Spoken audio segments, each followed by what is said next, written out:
فرقہ واریت سے بالاتر اور خالصاً قرآن و سنت کی زبان میں قرآن کریم کو سمجھنے کے لیے ہمارے چینل کو سبسکرائب کریں۔ بسم اللہ الرحمن الرحیم۔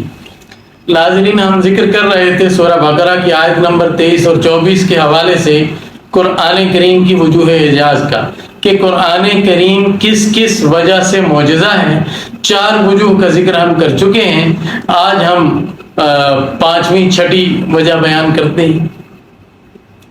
قرآن کریم کے معجزہ ہونے کی 5ویں وجہ یہ ہے کہ قرآن کریم نے کچھ افراد کے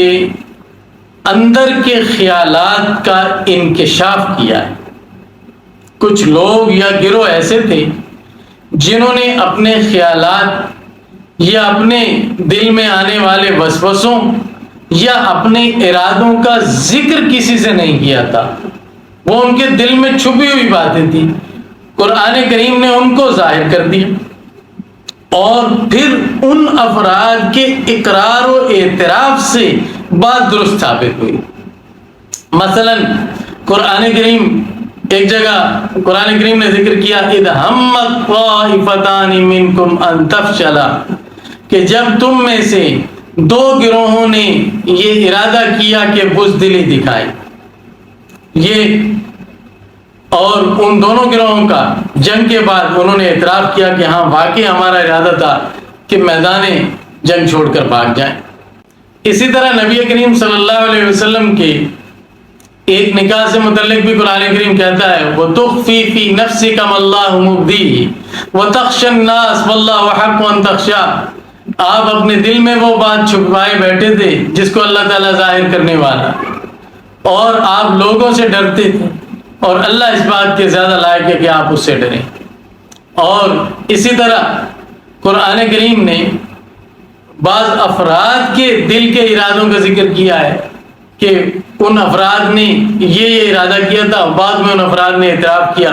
کہ ہاں واقعی ہمارا ارادہ یہ تھا۔ تو یہ جو اندر کے ارادے ہیں اور عزائم تھے ان کے، اس کا انہوں نے کسی سے ذکر تک نہیں کیا، ان کی اطلاع ہی قرآن کریم کے انکشاف سے ہوئی ہے۔ قرآن کریم نے ان کا انکشاف کیا اور بتایا کہ یہ لوگ یہ چاہتے ہیں، ان لوگوں کا ارادہ یہ ہے، اور پھر وہ انہوں نے بعد میں اس کا اعتراف کیا۔ تو قرآن کریم اس لحاظ سے بھی معجزہ ہے کہ اس نے لوگوں کے دل کی باتیں بتائی ہیں جو لوگوں نے بعد میں خود تسلیم کی۔ قرآن کریم نے کچھ لوگوں کے بارے میں یہ پیشین گوئی کی کہ وہ یہ کام نہیں کر سکیں گے، اور پھر وہ لوگ ظاہری قدرت کے باوجود وہ کام نہیں کر سکے، یعنی قرآن کریم نے یہ بتایا کہ یہ کام یہ کبھی نہیں کریں گے، اور وہ لوگ قرآن کریم کے مخالف تھے، اسلام کے مخالف تھے، وہ طاقت کے باوجود انہوں نے وہ کام نہیں کیا، اور قرآن کریم کی پیشین گوئی ہر بار پوری ہوئی۔ یہ اس بات کی دلیل ہے، اور یہ قرآن کریم کے اعجاز کی اور یہ قرآن کریم کا معجزہ ہونا اس سے ظاہری طور پر اور بالکل واضح طور پر ثابت ہوتا ہے۔ مثال کے طور پر قرآن کریم نے یہود کے بارے میں، مدینہ کے یہود کے بارے میں فرمایا تھا کہ یہود کو کہو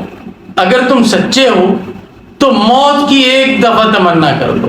اور آگے فرمایا وَلَن يَتَمَنَّوْهُ أَبَدًا، کہ یہ ہرگز موت کی تمنا نہیں کریں گے۔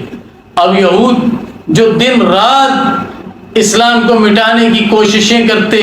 سازشیں کرتے، اور ہر وقت اپنی پوری توانائی خرچ کرنے کے لیے تیار رہتے، ان کے لیے یہ بڑا کھلا موقع تھا کہ قرآن کریم کو جھٹلانے کے لیے ہی صحیح کسی مجلس میں ایک دفعہ موت کی تمنا کر دیتے، لیکن ایک دفعہ بھی انہوں نے موت کی تمنا نہیں کی، کیونکہ اناد اور دشمنی کے باوجود جانتے تھے کہ قرآن سچا کلام ہے، اگر ہم نے موت کی تمنا کر دی ہم فوراً مر جائیں گے۔ یعنی وہ یہود جو نبی کریم صلی اللہ علیہ وسلم سے برسر پیکار بھی رہے، جنہوں نے جنگیں کی، جنہوں نے مشرکین کے ساتھ مل کر اسلام کو مٹانے کی سازشیں کی، عملی طور پر کوششیں کی اور کام بھی کیا، وہ اس قرآن کو جھٹلانے کے لیے جھوٹی زبان سے ایک دفعہ بھی موت کی تمنا نہیں کر سکے۔ ان کو قرآن کریم نے غیرت بھی دلائی ہے کہہ کر کے ہرگز یہ موت کی تمنا نہیں کریں گے، اور وہ زبان سے کر سکتے تھے انہوں نے نہیں کیا۔ تو قرآن کریم کی ایک وجہ اعجاز یہ بھی ہے کہ اس نے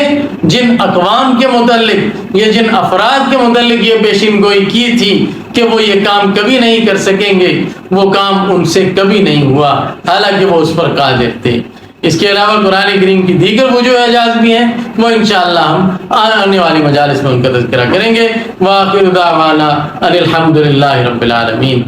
فرقہ واریت سے بات اور خالصاً قرآن و سنت کی زبان میں قرآن کریم کو سمجھنے کے لیے ہمارے چینل کو سبسکرائب کریں۔